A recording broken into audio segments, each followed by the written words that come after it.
Okay, in the second set of notes for Unit 7, Progressivism and Imperialism, we're really going to be looking at imperialism. So, Teddy Roosevelt, who's remembered as a progressive president, is also remembered very much as a imperialism or imperialistic president. So, Roosevelt was enthusiastic for a more active approach in foreign policy, and it was really not out of his character with his presidency to to kind of go in that direction. So when he became president, the United States had already acquired Alaska, Hawaii, and a couple other islands in the Pacific. And many Americans wanted more land, or at least a greater influence around the world. So let's talk about imperialism.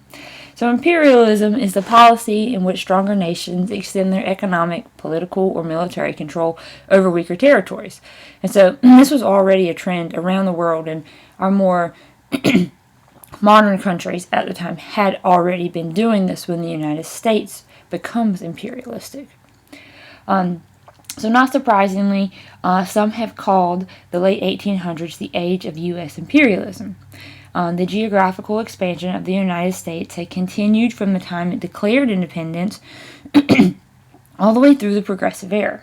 Now, certainly there is a possibility that the United States was influenced by the ways of Great Britain, France, and Germany, where they were seeking new colonies in Africa and the Middle East. Simply because those are your more modern countries at the time. Now, many Americans didn't want their country to be left behind in this trend, and agreed with the Europeans that the white race was destined to rule the world's people. Immigrants, or the children of immigrants, even sometimes like the idea of imperialism, because that would allow the U.S. to intervene in their old homelands to protect the rights of their old countrymen.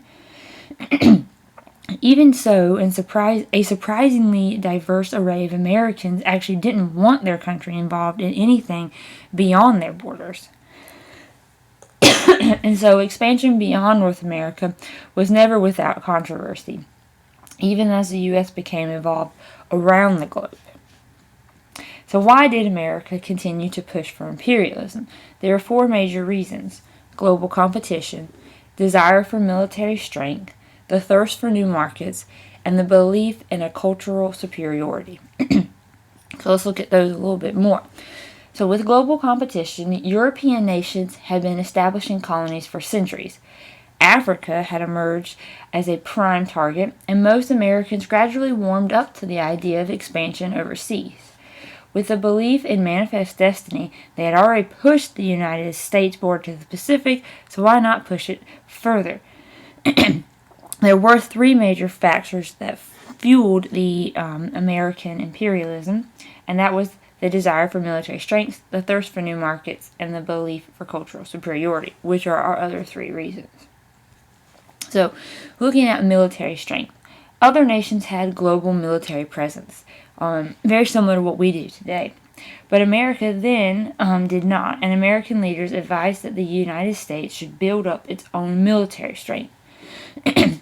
The U.S. ended up building 9 steel-hulled cruisers between 1883 and 1890, and this transformed the country into the world's third largest naval power.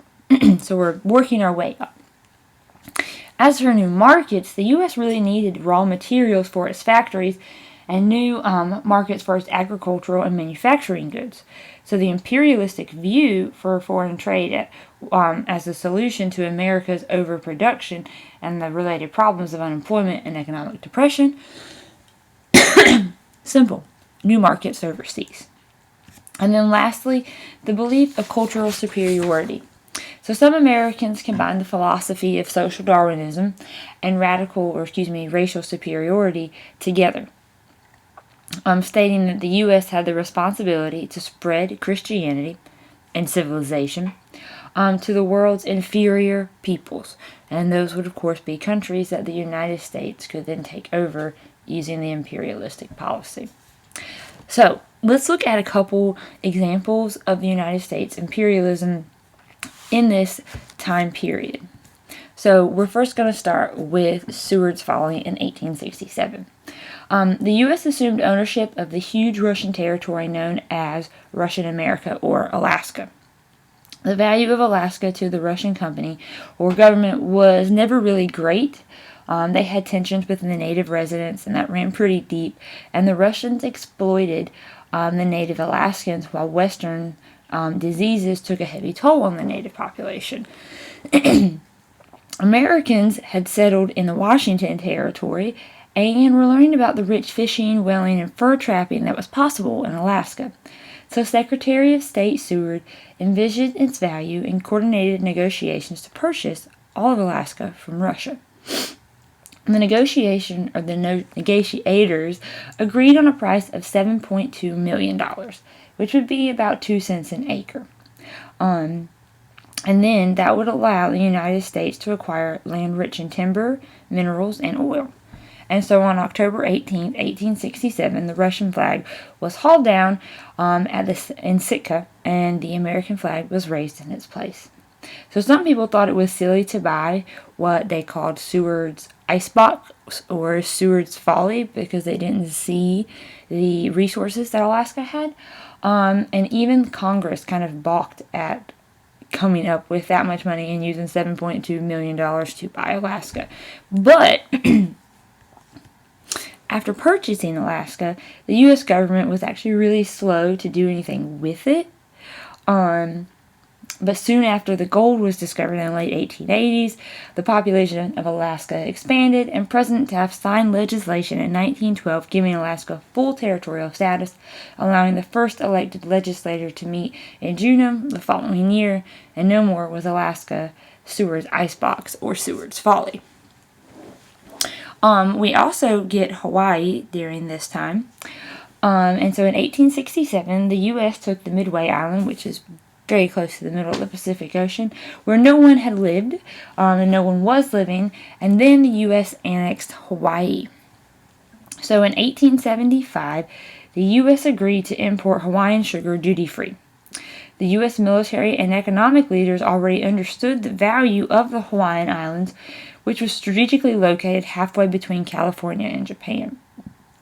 Plus, the Hawaiian harbors were perfect for American whaling vessels, and it greatly increased American European merchants, and the U.S. Navy officers really liked it for their ships as well. So by the 1880s, the American economic power in Hawaii was overwhelming, but the island still remained independent. So, in the same year that the U.S. took Midway and Hawaii, they also took the Wake Islands and agreed to divide Samoa with Germany. So now we're starting to have territories, which is all the idea of imperialism. The U.S. was growing across the Pacific, and so were the stations for the growing U.S. Navy. Moving to some things that are going on in Russia, Japan, and China. So, Russia and Japan are not getting along quite at the moment, and all the Russian expansion that they were doing came to an abrupt halt in 1904. Now, however, Japan had emerged as a modern military country and a very strong diplomatic power that was determined to stop Russia from acquiring places such as Manchuria and Korea. So the Japanese attacked the Russians and destroyed their fleet, and the U.S. felt that the war was, too far away, kind of not our deal, it was more theirs, and so we decided to stay neutral. Now, a year later, Japan did the same thing and destroyed another Russian fleet, but nevertheless, the two countries never signed a peace treaty, and Japan was out of resources to fight Russia. So we're just watching all of this as for the time being. Now, the Japanese government, after the second time of destroying the Russian fleet, sent a secret message to Teddy Roosevelt.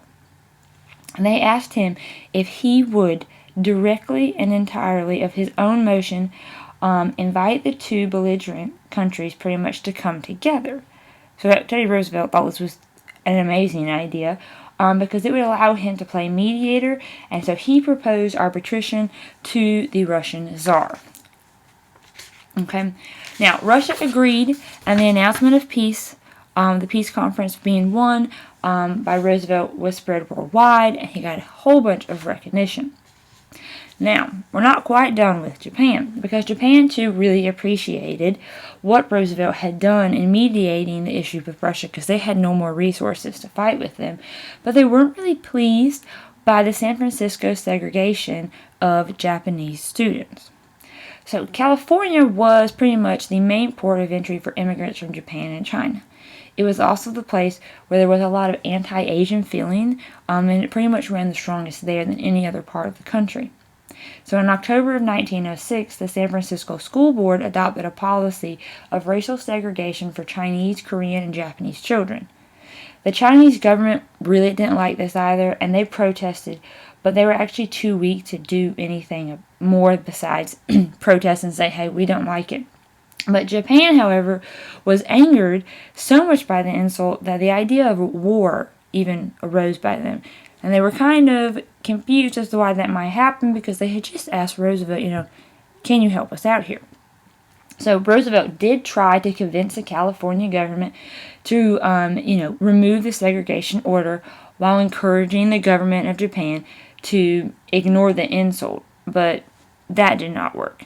So in 1907 and 1908, Roosevelt again became this great mediator and successfully negotiated the Gentlemen's Agreement, by which the U.S. agreed not to pass any formal limit on the number of Chinese immigrants that could come into the United States. And Japan's government agreed to limit the number of immigrated laborers to the United States. So we didn't have California didn't have to put in like a Japanese exclusion act that they had done on the Chinese. Now, for Japan, it was really important not to face anything as insulting as the Chinese Exclusion Act that the Chinese had faced. But at the same time, Roosevelt had accomplished the goal of establishing a limit of Japanese immigrants within the United States, which made him look good. Now, additionally, Japan's threat of war allowed Roosevelt to ask Congress to approve funds to expand the U.S. Navy. And so they did so, and they expanded the U.S. Navy, and they built 16 new battleships, and they painted them gleaming white rather than navy gray, and they were called the Great White Fleet. And Roosevelt pretty much sent them on a tour of the world just to show them off. So as they traveled throughout the world via the oceans, everybody got to see our new battleships, and they did make a very dramatic stop when they hit Tokyo Harbor. So, what's happening with China then? Well, while he was president, Theodore Roosevelt had insisted that the long-standing open-door policy allowing the U.S. and Britain free trade with China be continued, in spite of Japan's desire to kind of dominate the Asian markets. So, when President Taft became president, he had less lofty goals for America's role in the world. So he's more of a progressive president, not an imperialistic president. Though he was wary of political ties, he did strongly encourage American investment wherever there was an opportunity through his policy called the dollar diplomacy, which a lot of people did not like because dollar diplomacy is using private investment in other nations to promote American diplomatic goals and business interests, which we had seen, a lot of private investment in the Gilded Age, and a lot of people got very wealthy off of it. And so since the progressive period and imperialism kind of overlap, we're trying to still fix that. The people were not a huge of a fan of the dollar diplomacy that, President Taft used. So that kind of wraps up the introduction of us getting involved in everything going on in the world. So as America moved more and more into global issues, the issue that would drag the country into the First World War is quickly approaching. And that's kind of a big deal for this country as we are emerging as a modern nation. If we're going to be modern, then we're going to have ties around the world, and that means that we could possibly be in a world war.